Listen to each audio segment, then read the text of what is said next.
Hi, Dr. Reagan Robertson, CCO of Productive Dentist Academy here, and I have a question for you. Are you finding it hard to get your team aligned to your vision, but you know you deserve growth just like everybody else? That's why we've created the PDA Productivity Workshop. For nearly 20 years, PDA workshops have helped dentists just like you align their teams, get control of scheduling, and create productive practices that they love walking into every day. Just imagine how you will feel when you know your schedule is productive, your systems are humming, and your team is aligned to your vision. It's simple, but it's not necessarily easy. We can help. The demand for these workshops is so high that our March 2023 workshop is completely sold out. But there are still seats available for the only remaining workshop in September 2023. Visit productivedentist.com/workshop. That's productivedentist.com/workshop to secure your seats now. And dentistry is kind of it's the star right now. It's what private equity wants. And what private equity is actually a fund that is put together for investing. So let's say a company goes out and finds investors. And these are not people wanting to invest, $50,000 or $100,000. These are families and groups that are interested in investing hundreds of millions of dollars. Hello, everyone. This is Dr. Bruce B. Baird, and you're listening to the Productive Dentist Podcast. In this podcast, I will give you everything that I've learned over the last 40 years in dentistry, working with thousands of dentists. I'll tell you, it's not that my way is the only way. It's just one that has worked extremely well for me, and I'd love to share that with you so you too can enjoy the choices and lifestyle that productivity allows. More time for things you love, increased pay, better team relationships, and lowered stress. Let's get into it with this week's episode of the Productive Dentist Podcast.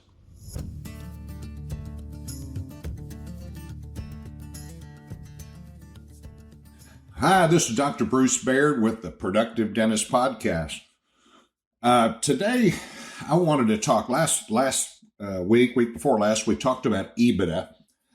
And I was telling you that I was out in Honolulu speaking to a bunch of dentists and nobody knew what it was. And hopefully you have a little bit better understanding of what EBITDA is. It basically is the profit in your practice. When you take away all the stuff like your car that you expense through, a lot of those things, and that is what we call your EBITDA. So if we're looking at another question that I get, I was just down in San Antonio on a panel discussion this past weekend at Freedom Founders. That's David Phelps' course for it's not just real estate investing, but it's a really great course on alternative investing, including real estate. But they have lots of different experts that come in. But the question kept coming up about private equity and what is private equity. And I've done, when I've been doing my research and really learning about consolidation theory, which is the aggregation of dermatology practices, the aggregation of ophthalmology practices, of physicians, and for the last 15 years, dentistry. And dentistry is kind of it's the star right now. It's what private equity wants. And what private equity is actually a fund that is put together for investing. So let's say a company goes out and finds investors. And these are not people wanting to invest, $50,000 or $100,000. These are families and groups that are interested in investing hundreds of millions of dollars. And so they put this together and they do it in a way that allows these people to have a fixed contract, meaning it is a closed-end contract. I'm going to invest X amount of dollars with you. I'm going to put in 20 million. They find a lot of people that want to invest that 20 million, and that becomes their fund. Now that fund has a lifespan. That lifespan is 5 to 7 years usually, and it has a guaranteed return. So what the group does that is forming this private equity, and there are huge private equity groups that have hundreds of billions of dollars as a part of it, and they get more investors because they've had a great track record of doing great things. The KKRs, the AKKRs, which I sold compassionate finance to 2 years ago. They have a huge track record of returns, of getting returns of 8%, 9%, 10%. And that's what they're looking for, is that 7 to 10, maybe even 12% return for the investors. Now, what they want is the opportunity to get a 3X or a 4X. So what I'm saying is, if they invested $100 million over a 5-year period, what they'd like to do is get back a return of, they did 100 million, let's say 350 million or 400 million. And this is what they do. So they're looking for cash producing businesses that have profit, that have EBITDA, and they go straight to doing this investing. But being a closed fund, what I want you to understand is, and it can be confusing, but let's say it's a 5-year closed fund or a 7-year closed fund. They pay that person, that investor, here is 10%. So if it's 100 million, here's 10 million. And they pay them that 10 million every year for 5 years. And at the end of that 5 years, if it's a 5-year closed-end contract, they get their money back. So here's your 100 million and here's your 50 million for a 10% return. But in order to do that, they have to liquidate whatever it is that they've purchased. That's what therein comes the word, the closed-end fund. So they invest at 5 years. Well, what do they do at 5 years? How does it change? What do they have to do? Well, what they have to do is they have to find another private equity firm, usually a larger group. So there's all different sizes of private equity, and they'll find a larger group that will come in and buy them out. So they leave the investment, and now there's a new investment. I know with Heartland, they had a certain group of investors, and then that changed to the Canadian Teachers Association, and then that changed to KKR. In other words, the big boys start to get involved. And I know BlackRock, one of the largest private equity groups in the country, they have just gotten involved in dentistry, so they're starting to invest in dentistry, and they're the largest in the world. But one of the questions, and when we start talking about private equity and DSOs or forming a DSO, my question has always been, well, what happens? And we know consolidation is going to go on for, 7 more years, 8, 9, 10. Nobody knows for sure. But when the market gets to the 65, 70%, like we've talked in the past, that's when private equity is not as good an investment for the private equity groups. So what do they do at the end of this 7 or 8 year cycle if in fact, we're doing 5-year closed-end agreements? And that's something I've done a lot of research, asked lots of questions. And what will happen when you get to the point of full consolidation in the marketplace? What happens to the private equity groups? And I'm going to use the term that gets left holding the bag. Well, that's one way of thinking, but the truth is they're not really holding the bag. I mean, like they're not going to be able to do anything with it. What we're going to see, and this is my prediction, and take it for what it's worth, but my prediction is we're going to see a consolidation of the consolidators.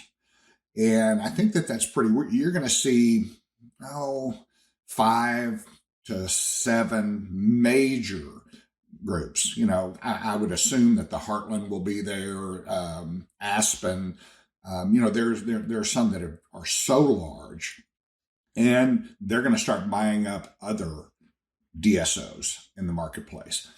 And that will be the first step. And then, you're going to start seeing the possibility of them giving a return, because they have cash coming in. They own these practices. They have cash coming in, and they would love to leverage that with, say, insurance companies, with other groups that are looking for return. It's going to go to more asset-based, just straight returns. They're not going to try to keep flipping and making this, because there won't be anybody to flip it to, to make that 5x, 4x return. But they still have a great product. They still have these dental offices that are still producing.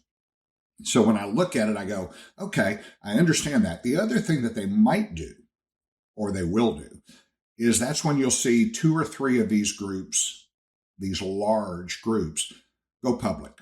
And that's where you see them getting returns, 30x times, 30 times their EBITDA.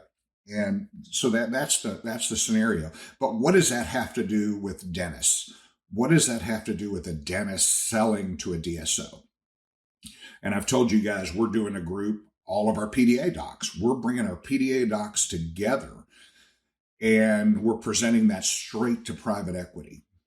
We currently have, we're closed in on 40 offices that are interested, with a total EBITDA of 25 million plus. And these offices have not, committed 100% yet. We're going through the process of building the platform. But they've shown an interest, and that we'll be signing an LOI here probably in the next 3 weeks that says, yes, I'm interested. Well, there is no obligation that they have to sell until we go out and find the right private equity group.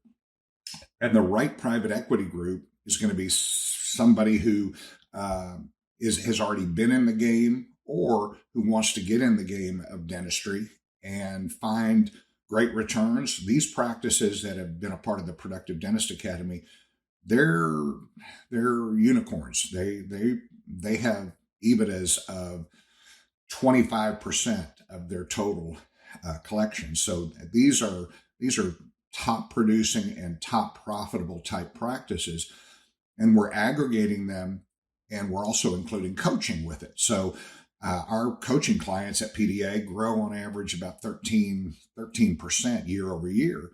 So we're going to bake in coaching with that. We're going to continue to grow that business and continuing to add PDA docs to this as they determine, yes, they want to do that. I told you last time, why on earth would you sell a practice when you're 41 years old? And now I understand that much better. The reason I understand it better is because you're taking cash off the table. And people say, well, why would I want to do that? Don't confuse cash and ownership. If you're able to do whatever it is you want to do, meaning no one's going to tell you how to do your dentistry, no one's going to force you to do more crowns or less crowns, no one's going to change your supplies, no one's going to change your lab. What they're going to do is they may negotiate with that lab and get better pricing. They may aggregate your accounting services. They may do these things to save money, but that money goes to the bottom line, which is good for private equity. It's also good for the doctor that owns portion of his practice. So having said that, that's the deal that we're doing. We're putting it together so that doctors have options. You're still going to be an independent practitioner. So what happens if you sell 60% of your business and you roll 40%, meaning a joint venture with this DSO? Well, you still own 40%. You get 40% of distributions of profit. Again, why would private equity want to mess with offices that are doing phenomenal? And I bring that up because you see people out there saying, oh yeah, just sign up and bring your office and pay us money for the evaluation. I talked about that last time. Pay us money. That's BS. Don't pay anybody money to do an evaluation, because there's plenty of people out there that will do it at no charge. Now, it has to be kind of an independent situation where you can get an evaluation of your EBITDA, but doing it from a third party standpoint, not from the DSO that's buying you. Why? Because they're going to control what your EBITDA is, and that's going to tell you a lot about what your overall value is. So what we're doing at PDA is we're using an independent group that evaluates all of our offices and gives everybody that EBITDA on the same playing field, on the same deal. And that to me is extremely important. So we're going to continue to talk here. And I know, I like doing these podcasts 12 to 15 minutes long so that you can hear it on the way to work or whatever. But what happens to the dentist? And I'm going to talk about this next on the next podcast we do about what does the dentist do and how do they make money through the process of working through a DSO, and what the DSO is. If they're leaving you alone and letting you do the things that you want to do, which truthfully is the PDA practices, they don't mess with us. Heartland never messed with me after I sold to Heartland 12 years ago. Why? Because we were productive. We were putting out tons of revenue. So those are the things that we look at. And we'll talk about that on the next podcast. So I don't know. I hope that the discussion of private equity was helpful. I get lots of questions about it on an ongoing basis. So I look forward to the next podcast and to talk a little bit more about what does the dentist see and how does that work for them. Talk to you guys next time, and appreciate your votes for top podcast, and tell your friends. Thank you for joining me for this episode of the Productive Dentist Podcast. If you found this episode helpful, make sure you subscribe. Pass it along to a friend. Give us a like on iTunes and Spotify, or drop me an email at podcast@productivedentist.com. Don't forget to check out other podcasts from the Productive Dentist Academy at productivedentistpodcast.com. Join me again next week for another episode of the Productive Dentist Podcast.